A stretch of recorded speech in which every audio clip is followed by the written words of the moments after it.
গত জুমায় আমি আপনাদের খেদমতে পবিত্র কোরআন ও সুন্নাহর আলোকে শানে আউলিয়া পর্ব 1 আলোচনা করেছিলাম এবং সেখানে ঘোষণা করেছিলাম এটা 2 পর্বে হবে।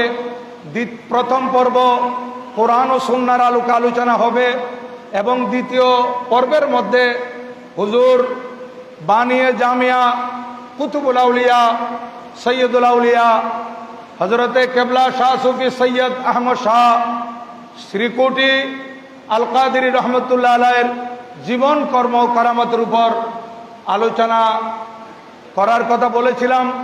সেদিকে লক্ষ্য করে পবিত্র কুরআনুল করিম থেকে একটি আয়াত আমি তেলাওয়াত করেছি। সূরা ইউনুস শরীফের 63 নম্বর আয়াত 11তম পারা থেকে আমি তেলাওয়াত করেছি, যেখানে আল্লাহ পাক সুবহানাহু ওয়া তাআলা আল্লাহ তাআলার ওলিগণের পরিচয় দিচ্ছেন এবং আল্লাহর ওলির পরিচয় দিতে গিয়ে বলতেছেন আল্লাযীনা আমানু ওয়া কানু ইয়াত্তাকুন, যারা ঈমানদার এবং তাকওয়া অবলম্বন করে।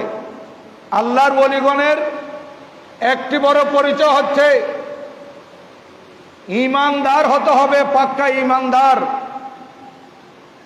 মজবুত ঈমানের অধিকারী হতে হবে, সাথে সাথে তাকওয়াবান হতে হবে, তাকওয়া অবলম্বন করতে হবে।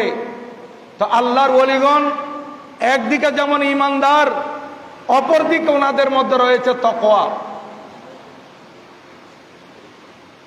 সেইভাবে হুজুর সৈয়দুল আউলিয়া বানিয়ে জামিয়া কুতুবুল আউলিয়া হুজুর শাহ সুফি সৈয়দ আহমদ শাহ শ্রীকুটি আল কাদেরী রহমতুল্লাহ আলাইহির জীবনে যদি আমরা পর্যালোচনা করি, সেখানেও আমরা দেখতে পাই হুজুরের মধ্যে কেমন তাকওয়া ছিল, কেমন পরহেজগারি ছিল এবং উনি সারাটা জীবন দিন, ধর্ম, মিল্লাত, মাযহাব, ইসলাম, সুন্নিয়ত এবং তরিকতের জন্য, তরিকত প্রচার প্রসারে নিজের জীবনকে উৎসর্গ করেছিলেন এবং আল্লাহ সুবহানাহু ওয়া তাআলা ওনাকে দীর্ঘ হায়াত দিয়েছিলেন। প্রায় 108 বছরের মতো হুজুর হায়াত পেয়েছিলেন। সেই দিকে আমরা যদি দেখি তাহলে 108 বছর যদি হুজুরের হায়াত হয়, তাহলে হুজুরের ইন্তেকাল হচ্ছে 1961 হিজরি। সেই হিসেবে ওনার জন্মসাল যদি আমরা দেখি তাহলে 1853 সালে ওনার জন্ম, কিন্তু হুজুরের জন্মসাল নিয়ে ইখতিলাফ আছে। কেউ বলেছেন 1852 আর কেউ 56 বলেছেন, কিন্তু যদি 108 বছর ধরি তাহলে 1853 হুজুরের জন্মসাল হয়। যাই হোক, হুজুর কুতুবুল আউলিয়া আল্লামা হাফেজ কারি শাহ সুফি সৈয়দ আহমদ শাহ শ্রীকুটি আল কাদেরী রহমতুল্লাহ আলাইহি, ওনার জন্ম পাকিস্তানের উত্তর পশ্চিম সীমান্ত প্রদেশ। সেই সময় অখণ্ড ভারতবর্ষ ছিল। পাকিস্তান স্বাধীন হওয়ার পর আমরা পাকিস্তান বলতেছি, কিন্তু আগে ভারতের এই জিলা হাজারার শেতালু শরীফের শ্রীকুট শরীফে মসওয়ানি বংশে হজরতে শাহ সুফি সৈয়দ সদর শাহ রহমতুল্লাহ আলাইহির ঘরে হুজুর শাহিন শাহ শ্রীকুট রাদিয়াল্লাহু তাআলা আনহুর জন্ম। উনি একটু একটু বড় হতে লাগলেন। যখন লেখাপড়ার বয়স হলো, সর্বপ্রথম লেখাপড়া আব্বা হুজুরের হাতে। হুজুর শাহ সুফি সৈয়দ সদর শাহ রহমতুল্লাহ আলাইহি ওনার হাতেই কুরআনুল করিম শিখেছেন। এইভাবে হুজুর শাহিন শাহ শ্রীকুট রাদিয়াল্লাহু তাআলা আনহু কুরআনুল করিমের হেফজ করেছেন। এরপর আস্তে আস্তে উনি যখন আরো বড় হলেন, ভারতবর্ষের তৎকালীন বড় বড় মাদ্রাসায় উনি লেখাপড়া করেছেন। কোরআন, হাদিস, ফিকহ, ফতোয়ার এলম উনি অর্জন করেছেন। এবং ওনার জীবনীর মধ্যে আসতেছে প্রায় 1880 খ্রিস্টাব্দে উনি মুমতাজুল মুহাদ্দিসিনের সনদ অর্জন করেছিলেন। মুমতাজুল মুহাদ্দিসিনের সর্বোচ্চ সনদ এটা অর্জন করার পর একই মসওয়ানি খানদানের সৈয়দ জাদি, একজন সৈয়দ বংশের কন্যার সাথে হুজুরের শাদী হয়। হুজুরের শাদী হওয়ার পর হুজুর ইসলামের প্রচার প্রসার করা, এটা ওনার অন্তরে সাধ ছিল। দিন ধর্মের কাজ করবেন, সাথে ব্যবসা বাণিজ্য করবেন। সেজন্য তৎকালীন ভারত থেকে উনি দক্ষিণ আফ্রিকায় গমন করেছিলেন, যেটা আপনারা ওনার জীবনীর মধ্যে পেয়েছেন। আমাদের তর্জমানে আহলে সুন্নাতের মধ্যে হুজুরের যখন ওয়াফাত বার্ষিকীর সময় হয়, তখন সে তর্জমানের মধ্যে হুজুরের কিছু জীবনী লেখা হয়। যাই হোক, হুজুর সাউথ আফ্রিকার মধ্যে গেলেন। সেখানে বন্দর এলাকা মোম্বাসা, কেপটাউন, এই বন্দর এলাকা যেগুলো ছিল, সে জাঞ্জিবার, এই বন্দর এলাকায় হুজুর ব্যবসা বাণিজ্য শুরু করলেন। আলহামদুলিল্লাহ, ব্যবসা করতে করতে হুজুর একজন সফল ব্যবসায়ী হলেন। সেই জায়গায় হালাল ব্যবসা করেছেন এবং ব্যবসার মধ্যে সফল হয়েছেন। আর এইদিকে খ্রিস্টান যারা ছিল তাদেরকে আস্তে আস্তে ইসলামের দাওয়াত দিচ্ছেন। ইসলামের দাওয়াত এই আল্লাহর মহান ওলি যাকে দিচ্ছেন, আলহামদুলিল্লাহ, সেই মনে প্রাণ ইসলামকে ভালোবেসে হুজুরের হাতে কলমা পড়তে লাগলো। এভাবে অনেক কলমা পড়েছেন। ডক্টর হোসাইন এম মাহাদি ওনার লিখিত a short history of Islam in south Africa, এই গ্রন্থের মধ্যে উনি লিখতেছেন যে সাউথ আফ্রিকার মধ্যে যারা যারা ইসলাম প্রচার করেছিল, তাদের মধ্যে সবচাইতে বেশি সফল কাম হয়েছেন ভারতের একজন, যার নাম ছিল হযরত সৈয়দ আহমদ শাহ সিরকুড়ি রহমতুল্লাহ আলাইহি। উনি খুব সফল হয়েছিলেন ইসলাম প্রচারে এবং মানুষের মাঝে উনি একজন বড় ব্যবসায়ী হিসাবে খ্যাতি লাভ করেছিলেন। এই যে উনার হাতে অসংখ্য মানুষ কলমা পড়েছে, তাদের তো একটা ইবাদত করার জন্য মসজিদের প্রয়োজন। হুজুর সেই জায়গায় 1911 সালে সেই জায়গার মধ্যে একটা মসজিদও নির্মাণ করেছিলেন। সেই মসজিদ এখনো পর্যন্ত হুজুরের চাচাতো ভাই, যিনি আমাদের বর্তমান হুজুর কেবলার নানাজান হযরতে শাহ সুফি সৈয়দ ইউসুফ শাহ রহমতুল্লাহ আলাইহি, ওনারই আওলাদের তত্ত্বাবধানে আছে। তো এই হুজুর শাহিন শাহ সিরকুট রাদিয়াল্লাহু তাআলা আনহু সেখানে সফল হওয়ার পর এবার চিন্তা করলেন আমি বাড়িতে চলে যাব। উনি সেখান থেকে 1912 সালে উনি বাড়িতে এসেছেন। প্রায় সাউথ আফ্রিকার মধ্যে উনি 25 বছর দিন ধর্ম ইসলামের খেদমত করেছেন, 25টি বছর, এবং ব্যবসা বাণিজ্য করেছেন। বাড়িতে যখন চলে আসেন 1912 সালে, হুজুরের আহলিয়া, হুজুরের পরিবার, উনি তো আসা যাওয়ার মধ্যে ছিলেন। যখন একেবারে চলে আসছেন, ওনার বিবি, ওনার আহলিয়া, আমাদের দাদিজান সাহেবা, উনি বলতে লাগলেন যে আপনি এখানে যখন চলে আসছেন, এক কাজ করেন, আপনি হরিপুর বাজারের মধ্যে একটা দোকান দেন। হরিপুর বাজার, কারণ হুজুরের আহলিয়া, হুজুরের সহধর্মিণী শাহিন শাহ সিরকুট রাদিয়াল্লাহু তাআলা আনহুর পরিবার খাজা চরবি সম্পর্কে অবগত ছিলেন। এই জন্য বললেন যে আমার স্বামী যদি সেইখানে একটা দোকান দেয় হরিপুর বাজারে, তাহলে চরবি রহমতুল্লাহের সাথে দেখা হবে। আস্তে আস্তে উনি চরবি রহমতুল্লাহ সোবতে চলে যাবে। এখন উনি ঠিক নিজের বিবির পরামর্শে সে হরিপুর বাজারের মধ্যে একটা দোকান দিলেন, চৌহর শরীফের সে হরিপুরে। এখানে দোকান দেওয়ার পর উনি ব্যবসা বাণিজ্য করতেছেন একই সালে, ওই 1912 সালের মধ্যে। একদিন দেখতেছেন ওনার দোকানের সামনে একজন নুরানি সুরতের মানুষ, উনি একটু এদিক সেদিক চলাফেরা করতেছেন, বিচলিত অবস্থা আছেন, টেনশন ফিল করতেছেন। উনি কি চিন্তামগ্ন দেখা গেল। তখন হুজুর বাজার থেকে বের হয়ে ওনার সামনাসামনি হলেন। উনিই ছিলেন হযরতে খাজা চরবি রহমতুল্লাহ আলাইহি। ওনার সামনাসামনি হলেন, বলেন হুজুর আপনি এদিক সেদিক তাড়াহুড়া করতেছেন, একটু টেনশন ফিল করতেছেন, বিচলিত অবস্থায় আপনাকে দেখতেছি, ব্যাপার কি? বলে আমি এখানে একটা মসজিদ করতেছি, এই মসজিদের জন্য আমার বিভিন্ন কাজ কারবার করতে হচ্ছে, এই জন্য আমি এদিক সেদিক একটু দৌড়াদৌড়ি করতেছি। এই কথা বলার পর হযরতে চরবি রহমতুল্লাহ বলতেছেন, এই সুন্দর লোকটা কোত্থেকে?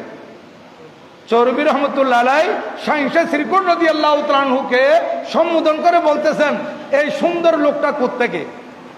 অর্থাৎ চরবি রহমতুল্লাহ আলাইহি ওনার ফেরাসতের মধ্যে দেখেছেন ওনাকে আল্লাহ পাক সুবহানাহু ওয়া তাআলা বেলায়েতের যে একটা রাডার দিয়েছেন, সেই রাডারের মধ্যে দেখতেছেন ধরা পড়েছে ইনি জাহির যেমন সুন্দর, বাতনও তেমন সুন্দর। এই জন্য বলেছিলেন এই সুন্দর লোকটা কোত্থেকে?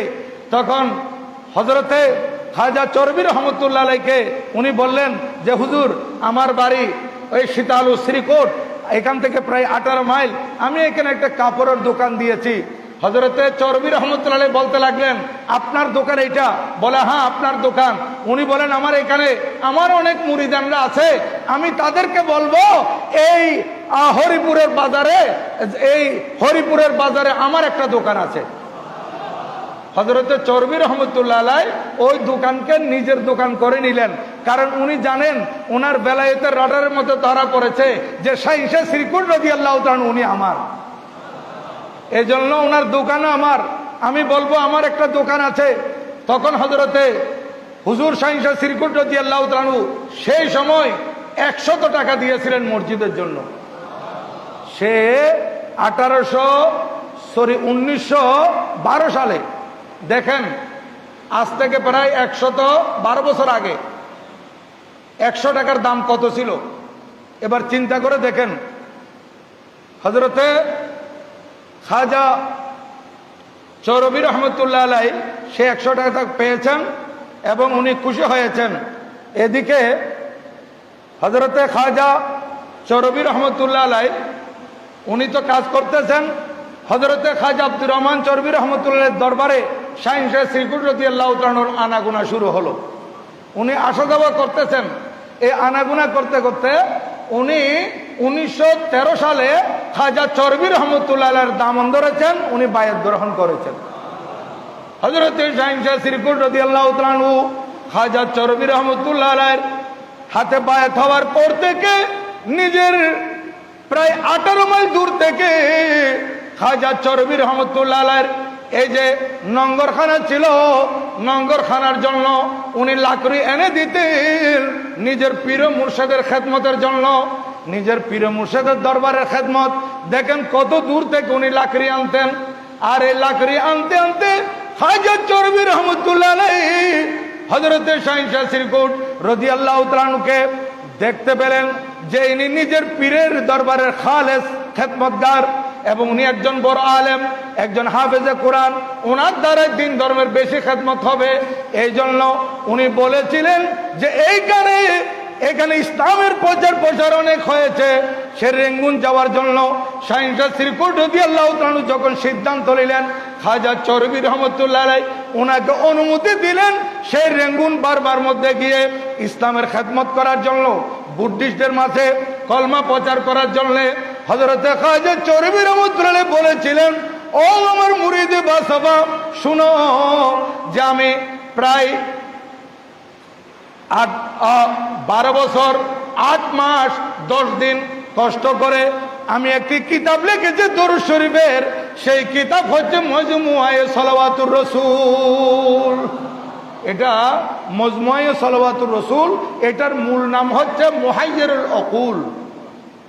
এই মুহাইয়িরুল উকুল এই কিতাব আমি লিখেছি, এটা আপনাকে ছাপাতে হবে।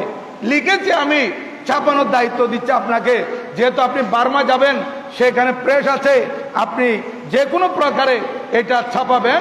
এবং আপনি যে যাচ্ছেন, আপনাকে বলতেছি এটা ছাপানো শেষ হওয়ার আগে আপনি আর আসবেন না। দেখেন নিজের পীরের হুকুম, এটা ছাপানো কমপ্লিট হলে তারপর আপনি আসবেন। সেই রেঙ্গুনে চলে গেলেন হুজুর শাহিন শাহ সিরকুট রাদিয়াল্লাহু তাআলা আনহু 1920 সালে রেঙ্গুন চলে গেলেন এবং রেঙ্গুনে একটি মাদ্রাসার খেদমত করেছেন। পরবর্তীতে আপনারা জানেন বাঙালি মসজিদের হুজুর খতিব ছিলেন, ইমাম ছিলেন এবং সেখানে মানুষদেরকে ইসলামের দীক্ষা দিচ্ছেন। সেই সময়কার আমাদের এই তৎকালীন সময়ে এটা পূর্ব পাকিস্তান, তখন তো পাকিস্তানও হয় নাই, এটাও ভারতবর্ষের অধীনে ছিল। এখন যেটা চট্টগ্রাম আমাদের, এই চট্টগ্রামের অনেক লোক বার্মার মধ্যে ছিল। সেই শাহিন শাহ সিরকুট রাদিয়াল্লাহু তাআলা আনহুর সোহবতের মধ্যে এসে এরও অনেকে শাহিন শাহ সিরকুটের হাতে মুরিদ হয়েছিলেন। সেই সময়কার সৌভাগ্যবান অনেক ব্যক্তিবর্গ ছিলেন।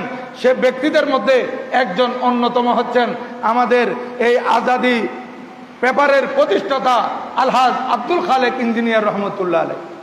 উনিও হুজুরের হাতে সেখানে বায়াত গ্রহণ করেছিলেন। আরো সেই সময়ের আমাদের এই আঞ্জুমানের অনেক কর্মকর্তা যারা খেদমত করেছেন সেখানে বায়াত গ্রহণ করেছিলেন। সে হুজুর সেখানে খেদমত করতেছেন এবং ইসলামের দীক্ষা দিচ্ছেন। সেখানে আমার হুজুর কেবলার অনেক করামত প্রকাশিত হয়েছিল। কিন্তু শাহিন শাহ সিরকুট রাদিয়াল্লাহু তাআলা আনহু উনি কোন করামত যদি প্রকাশ হয়ে যেত, উনি চাইতেন এটাকে গোপন করার জন্য। আমার প্রচার হোক, আমার প্রসার হোক, এটা উনি চাইতেন না। এইভাবে উনি খেদমত করতে করতে দেখতেছেন 1924 সালে হুজুর খাজা চরবি রহমতুল্লাহ আলাইহি উনি ইন্তেকাল করে গেলেন। ইন্না লিল্লাহি ওয়া ইন্না ইলাইহি রাজিউন, নিজের পীর মুর্শিদের ইন্তেকাল। এবং 1928 সালে নিজের বড় শাহজাদা হুজুর শাহ সুফি সৈয়দ মোহাম্মদ সালেহ রহমতুল্লাহ আলাইহি উনি ইন্তেকাল করেছেন। কিন্তু আমরা এটা হুজুরের জীবনের মধ্যে পেয়েছি যে হুজুরের শাহজাদা হুজুর যখন ইন্তেকাল করেছিলেন, হুজুর তখন রেঙ্গুনে, কিন্তু হুজুর নিজের ছেলে যে ইন্তেকাল করেছেন এই ব্যথা তো ওনার কলবে আছে, ওনার অন্তরে আছে। ব্যথা নিয়ে হুজুর আসরের নামাজ আদায় করে ভাইদেরকে বলেছিলেন, আমার একটু খারাপ লাগতেছে, আপনারা এখন আমার হুজুরের মধ্যে কেউ আসবেন না, আমি একটু রেস্ট নেব, আমি একটু নির্জনে বসবো। হুজুর সেইখানে নির্জনে বসেছেন। আর ওইদিকে পাকিস্তানের মধ্যে হুজুরের শাহজাদার জানাজা হচ্ছিল আসরের নামাজের পর। এখানে হুজুর যে কামরার ভিতর আছেন, আল্লাহর ওলিদেরকে আল্লাহ পাক এমন ক্ষমতা দান করেছেন যে পাকিস্তানে যারা হুজুরের শাহজাদার জানাজা পড়ছিল তারা দেখেছিল যে হুজুর সেখানে জানাজার মধ্যে উপস্থিত হয়েছেন। সুবহানাল্লাহ। তাহলে এই হুজুর শাহিন সাহেব জিন্দাবাদ, জিন্দাবাদ, জিন্দাবাদ। হুজুর সেখানে জানাজায় উপস্থিত হয়েছেন। এভাবে হুজুরের কারামতের অনেক কিছু আপনারা জানেন। হুজুরের যে ছাত্রদের জন্য যে লেখাপড়ার ব্যবস্থা করেছিলেন, সেইখানে ছাত্রদের লেখাপড়া, তাদের খোরাকির ব্যাপার আছে, 2 বেলা খানার ব্যাপার আছে। এই খানার টাকা পয়সা কোত্থেকে আসবে? দেখা গেছে হুজুর শাহিন শাহ সিরকুট রাদিয়াল্লাহু তাআলা আনহুর কাছে কোনো সময় যদি টাকা না থাকতো, কোথাও আগন্তুক একজন ব্যক্তি এসে টাকা দিয়ে যেতেন।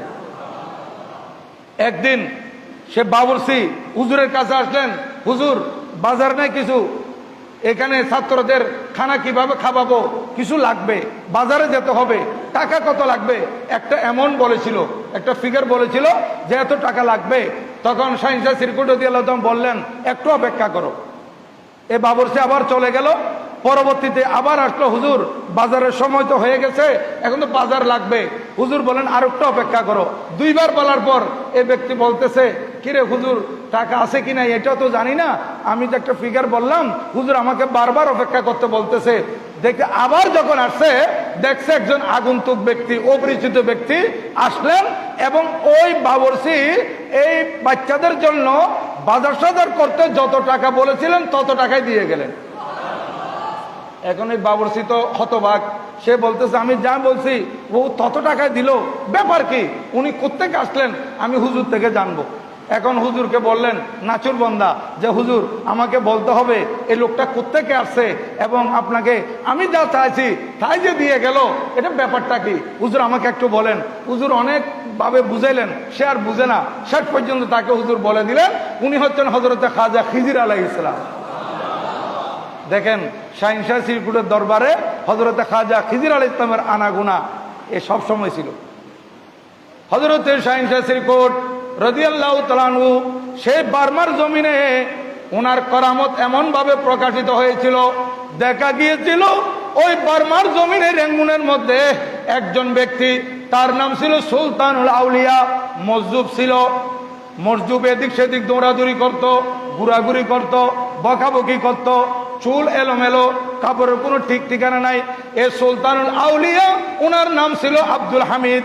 এই আব্দুল হামিদ সুলতানুল আউলিয়া একদিন শাহিন শাহ শ্রীকোট রাদিয়াল্লাহু তাআলা আনহুর দরবারে উপস্থিত।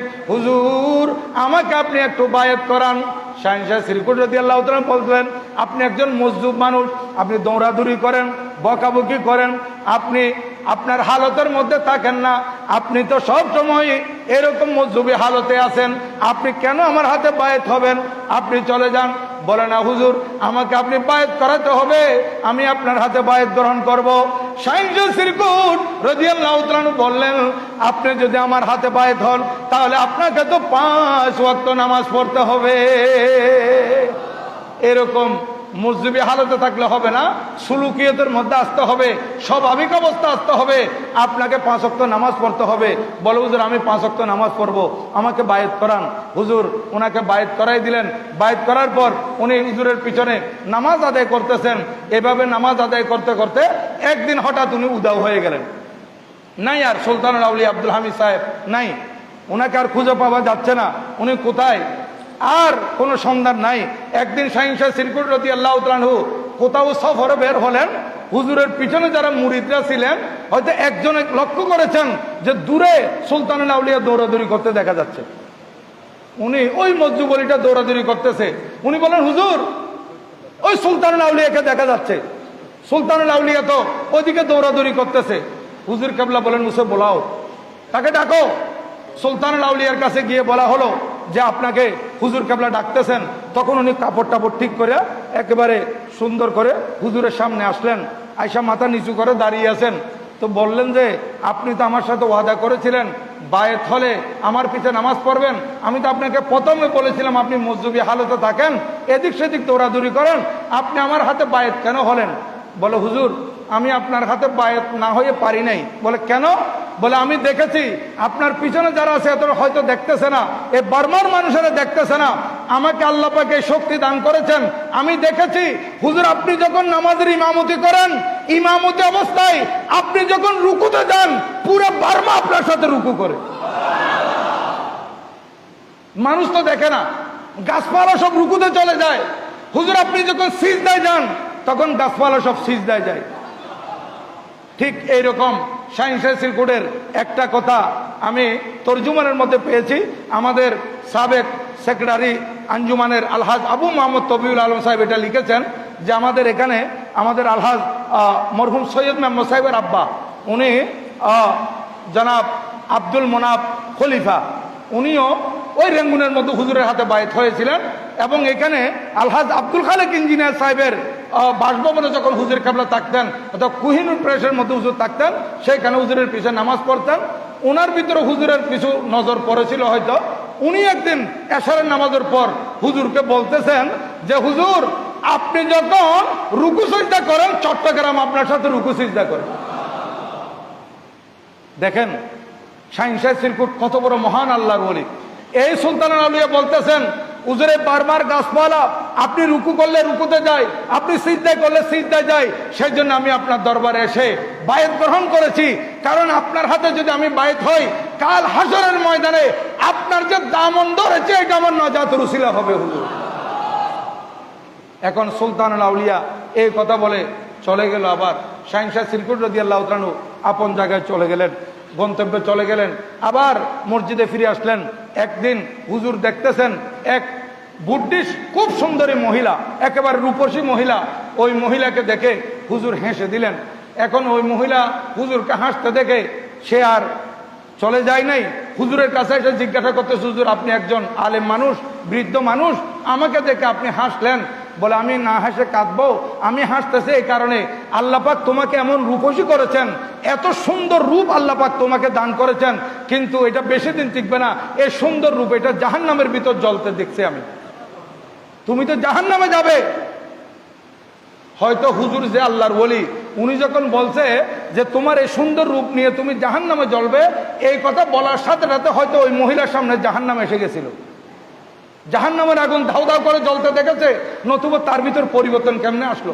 তখন এই মহিলা বলতেছে, তাহলে হুজুর আমার বাঁচার উপায় কি? হুজুর আমাকে জাহান্নাম থেকে বাঁচতে হবে, দুজক থেকে আমাকে রক্ষা পেতে হবে। আমি যদি দুজক থেকে রক্ষা পেতে চাই তাহলে আমার বাঁচার উপায়টা কি হুজুর আমাকে একটু বলেন। তখন হুজুর বললেন, তোমাকে কলমা পড়ে মুসলমান হতে হবে।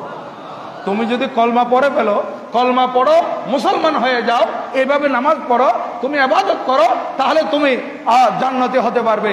তখন ওই মহিলা বলতেছে যে জাহান্নামের আগুন এটা তো বড় ভয়াবহ, আমি এই জাহান্নামের আগুনে জ্বলতে পারবো না, হুজুর আমাকে কলমা পড়াই দেন। হুজুরের হাতে কলমা পড়ে মুসলমান হলো, কিন্তু সে তো বাড়িতে এটা বলতে পারবে না। আমাদের এখানে অনেক বিধর্মীরা জানে যে ইসলাম সত্য ধর্ম, কিন্তু পারিপার্শ্বিকতার কারণে এরা কলমা পড়ে না। অনেক হিন্দু ভাই আমাদের হাতে কলমা পড়ে বলে, হুজুর এটা আমাকে একটু গোপন রাখতে হবে। আমার হয়তো বেশ কয়েকজন এখনো পর্যন্ত তাদের ফ্যামিলিরা জানে না যারা কলমা পড়ে মুসলমান হয়েছে, আমার কাছে আসা যাওয়া করে, এইরকম আছে। কিন্তু আমি আপনাদের খেদমতে বলতে চাই যে এই যে হুজুরের হাতে কলমা পড়ছে, এটা বাড়িতে কেউ জানে না। বাড়িতে এই মহিলা গোপনে হুজুরের শিখানো নামাজ একেবারে সবাই ঘুমিয়ে গেলে তখন সে এগুলো আদায় করতো বা কিছু ইবাদতবন্দি করতো, এরকম। একদিন আর বেশি দিন ঠিকানায় এন্তেকাল করলো ওই মহিলা। ইন্না লিল্লাহি ওয়া ইন্না ইলাইহি রাজিউন। ও কলমা পড়ার পর হুজুর ওই মেয়েটির নাম দিয়েছিল ফাতেমা। হুজুর নাম দিয়েছেন ফাতেমা, এবং হুজুর নিজে বেটি হিসেবে কবুল করে নিয়েছেন, মেরি বেটি। হুজুর এখন কলমা যখন পরে মারা গেছে, এখন মুসলমানরা সেখানে গিয়ে উপস্থিত, কারণ মুসলমানরা জানে এটা শাহিনশাহ সিরকুটের হাতে কলমা পড়েছে, এখন তারা তো পুড়ে ফেলবে, শ্মশানে নিয়ে যাবে, এখন তারা উপস্থিত। আর এদিকে ফ্যামিলি যারা বুট্টিয়ে ছিল তারা বলতেছে, না আমাদের মেয়ে যে কলমা পড়ছে এরকম কোনো প্রমাণ নাই, আমরা জানি না, তা আমাদের ঘরে থাকে আমরা জানবো না কলমা পড়লে? কই কলমা পড়ছে? বলে না কলমা পড়ছে, হুজুরের হাতে কলমা পড়ছে। এখন শাহিনশাহ সিরকুট রাদিয়াল্লাহু তাআলা আনহুকে আনা হলো, হুজুরও তসরিফ আনলেন, আনার পর বলছে যে কলমা পড়ছে। এখন কলমা পড়ছে, এরা বিশ্বাস করে না।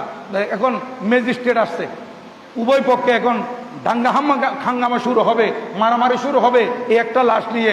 ম্যাজিস্ট্রেট আসছে, ম্যাজিস্ট্রেট এখন উভয় পক্ষে কথাবার্তা শুনে কোনো রায় দিতে পারতেছে না, কার পক্ষে রায় দিবে? এরা বলতেছে কলমা পড়ে মুসলমান হয়ে গেছে, তার নাম ফাতেমা, আর এরা বলতেছে না আমাদের মেয়ে মুসলমান হয় নাই।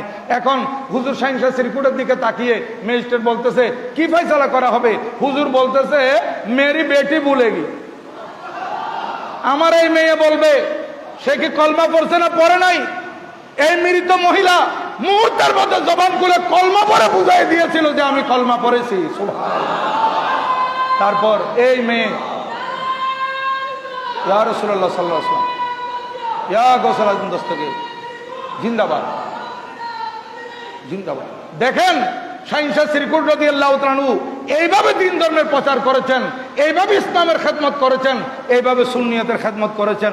তাই তো আমাদের বর্তমান হুজুর কেবলা পীরে বাঙ্গাল শাহ সুফি আল্লামা সৈয়দ মোহাম্মদ সাহেব শাহ রহমতুল্লাহ সাহেব শাহ মুত্তাজিলুল আলী উনি তকরির করা কালে বলেছিলেন যে শাহিনশাহ সিরকুটের খেদমতের যে জাহাজ, খেদমতের যে জাহাজ, এই জাহাজ উনি আরোহণ করে প্রথমে গিয়েছেন সাউথ আফ্রিকার মধ্যে। এই জাহাজ এই সেখান থেকে খেদমত করতে করতে হুজুর খেদমতের জাহাজ চালিয়ে গিয়েছিলেন রেঙ্গুন। সেই রেঙ্গুনের মধ্যে খেদমত করে পরিশেষে এই জাহাজ চট্টগ্রামে নিয়ে এসে এখানে লঙ্গর করেছেন। দেখেন এই এশিয়া বিখ্যাত দ্বীনি প্রতিষ্ঠান জামি আহমদিয়া সুন্নিয়া হুজুর আফ্রিকায় প্রতিষ্ঠা করেন নাই, হুজুর রেঙ্গুনের মধ্যে প্রতিষ্ঠা করেন নাই, হুজুর আমাদের চট্টগ্রামবাসীদেরকে ধন্য করেছেন। আজকে এই নাজিরপাড়াবাসী কত বড় ধন্য যে আজকে এই জামিয়া এশিয়া বিখ্যাত দ্বীনি প্রতিষ্ঠান এখানেই এটার ভিত্তিপ্রস্তর হয়েছে। আজকে এখান থেকে ইসলামের আলো সারা বিশ্বের মধ্যে ছড়াচ্ছে। হুজুর শাহিনশাহ সিরকুট রাদিয়াল্লাহু তাআলা আনহু আমি বলেছিলাম সাউথ আফ্রিকার মধ্যে খেদমত করেছিলেন 25 বছর, হুজুর রেঙ্গুনের মধ্যে খেদমত করেছেন 21 বছর, এবং সে রেঙ্গুন থেকে আসা যাওয়ার কালে 1937 সালে হুজুর কেবলা এই ভাইদের দাওয়াতে যে এখানে আসা যাওয়া করতেছেন, প্রতিমধ্যে উনি এখানে একটু রেস্ট করতেন। সে রেস্ট করার কালে 1937 সালে হুজুর একটা আঞ্জুমান করেছিলেন, আঞ্জুমানে শৌরায়ে রহমানিয়া। এই আঞ্জুমান করে দিয়েছিলেন সেই সমাজের ভাইদের জন্য আঞ্জুমানে শোরাই রহমানিয়া চাটগাম, এটা শাখা, এটা রেঙ্গুনে মূল আঞ্জুমানে শোরাই রহমানিয়া ছিল, এটা শাখা করে দিয়েছেন হুজুর কেবলা। এই 1941 সালের ডিসেম্বর মাসের 23 তারিখ বর্মার মধ্যে বোম পড়বে, এই জন্য হুজুর কেবলা ডিসেম্বরের শুরুতে ভাইদেরকে বলেছিলেন যে তোমরা যারা যেখান থেকে এসেছো আপন আপন জায়গায় চলে যাও, এই বর্মার মধ্যে বোমবারি হবে, এখানে বোম পড়বে, অনেক মানুষ মারা যাবে এবং জায়গা জমিন দোকানপাট ক্ষতিগ্রস্ত হবে। হুজুরের যারা ভক্ত ছিল, যারা বিশ্বাস করেছে, তারা তো আপন আপন জায়গায় চলে গেছে, কিন্তু যারা যায় নাই অনেকে মারা গেছে, আর যারা বেঁচেছে তারা প্রাণ হাতে নিয়ে দৌড়ে দৌড়ে বেঁচেছে। ঠিক হুজুর কেবলা বলেছিলেন। এবং হুজুর মনে হয় ডিসেম্বরের 1941 সালের 8 তারিখ একেবারে রেঙ্গুনে থেকে একেবারে চলে এসেছিলেন। এরপর থেকে হুজুর কেবলা 1942 সালের শাবান মাস থেকে এই চট্টগ্রাম বাংলাদেশে আসা আরম্ভ করেছিলেন। সে বাংলাদেশে আসা থেকে শুরু করে হুজুর কেবলার আসা যাওয়া, এই বাংলাদেশে রেঙ্গুন যাওয়া বন্ধ হয়ে গেল। সেখানে 21 বছর খেদমত করে হুজুর ধারাবাহিক একেবারে 1958 সাল পর্যন্ত প্রায় 17 বছর এখানে খেদমত করেছেন। 17 বছর, তাহলে ওইদিকে 25 বছর, বার্মার মধ্যে 21 বছর, এই চট্টগ্রাম বাংলাদেশে 17 বছর। আর ওই বার্মা আসা যাবার পথে যেগুলা এখানে এসেছিলেন হুজুর স্টে করতেন, এটা আমি কাউন্ট করি নাই। এই জন্য সরাসরি যখন থেকে বাংলাদেশ আসতেন, এটাই বললাম প্রায় 17 বছর হুজুর কেবলা এই বাংলাদেশে আসা যাওয়া করেছেন। আজকে দেখেন শাইনশাহ শ্রীকুট রাদিয়াল্লাহু তাআলা আনহুর এই খেদমত, আজকে আমাদের সুন্নি জামাতের যত দরবার আছে প্রত্যেক দরবারের পীর মশায়েখগণ, আমরা ওনাদেরকে শ্রদ্ধা করি, আমরা ওনাদেরকে সম্মান করি। সুন্নি জামাতের যত হক পীরানে আজম আছে ওনাদেরকে আমরা শ্রদ্ধা করি, কিন্তু আমার জন্য আমার পীর বড়, এটা মনে রাখবেন। আমার জন্য আমার পীর বড়। আর আমি সমস্ত পীরানে আজম, পীরানে তরিকত, সুন্নি জামাতের হক্কানি পীরদেরকে আমি শ্রদ্ধা করি এবং প্রত্যেকটা দরবার এই কথাই স্বীকার করতে বাধ্য হয় এবং ওনারা অকপট স্বীকার করেন যে শাইনশাহ শ্রীকুট যে খেদমত বাংলার জমিনে করেছেন, এশিয়া বিখ্যাত দ্বীনি প্রতিষ্ঠান প্রতিষ্ঠা করে, আজকে এই প্রতিষ্ঠান যদি প্রতিষ্ঠা না হতো আমরা সুন্নিয়তের কোন অবস্থা হতো? হুজুর কেবলা যদি এই প্রতিষ্ঠান দাঁড় না করাতেন আজকে আমাদের কি অবস্থা হতো? যেভাবে বাতিল ফেরকার দৌরাত্ম, আজকে যে বাতিল ফেরকার উত্থানের সময় এই জামিয়ার ছাত্ররা চতুর্দিকে মানুষের ঈমান বাঁচানোর জন্য প্রাণপণ চেষ্টা করে যাচ্ছে, উলামায়ে কেরাম প্রাণপণ চেষ্টা করে যাচ্ছে, আমাদের পীর ভাইয়েরা চেষ্টা করে যাচ্ছে, গৌসিয়া কমিটির ভাইয়েরা খেদমত করে যাচ্ছে। দেখেন এটা অবদান হচ্ছে প্রথমে শাইনশাহ শ্রীকুট রাদিয়াল্লাহু তাআলা আনহুর, এরপর ধারাবাহিক ইনশাআল্লাহ এই জিলকত চাঁদ এবং জিলহজ চাঁদ, এই দুটি চাঁদের মধ্যে আমাদের 3 জন বড় বড় হযরত একরামের উরুস পাক, একটা এই বর্তমান বানিয়ে জামিয়া হুজুর কেবলার, যেটা আগামী সোমবার 11 জিলকত সোমবার হবে, হুজুর কেবলার উরুস পাক আঞ্জুমানে রহমানী আহমদিয়া সুন্নিয়া ট্রাস্টের ব্যবস্থাপনায় বিশাল আকারে আলহামদুলিল্লাহ এটার প্রস্তুতি চলতেছে। এরপরে পয়লা জিলহজ চাঁদের 1 তারিখ হুজুর খাজাগান খলিফা রাজিলান খাজা আব্দুর রহমান চরবি রহমতুল্লাহ উরুসে পাক, এবং একই জিলহজ চাঁদের 15 তারিখ আমাদের হুজুর কেবলা গৌসে জামা বানিয়া জশ্নে জুলুস ঈদ মিলাদুন নবী সাল্লাল্লাহু আলাইহি ওয়াসাল্লাম ওয়া বানিয়া গৌসিয়া কমিটি ওয়া বানিয়া মাদ্রাসা কাসীরা হুজুর কেবলা আল্লামা সৈয়দ মোহাম্মদ তৈয়ব শাহ রহমতুল্লাহ উরুসে পাক হয়। এটা একেবারে এই 2 মাসের ভিতর এই 3টা উরুসে পাক আমরা পাই। এই কারণে আজকে শাইনশাহ শ্রীকুট রাদিয়াল্লাহু তাআলা আনহুর জীবন ও কর্মের উপর সামান্য বললাম, আরো বলতে গেলে অনেক সময়ের প্রয়োজন, যেহেতু এটা জুমার তকরির। ইনশাআল্লাহ আপনারা আগামী সোমবার বিভিন্ন আমাদের অতিথিবৃন্দ এবং উলামায়ে কেরামের জবান থেকে ইনশাআল্লাহ শুনতে পাবেন। আপনারা আগামী সোমবার চলে আসবেন। আগামী সোমবার আঞ্জুমানের ব্যবস্থাপনায় যে কর্মসূচি, আমাকে সম্মানিত জেনারেল সেক্রেটারি মহোদয় আমাকে বলেছেন যে এই কর্মসূচিটা এখান থেকে শুরু হয়েছে।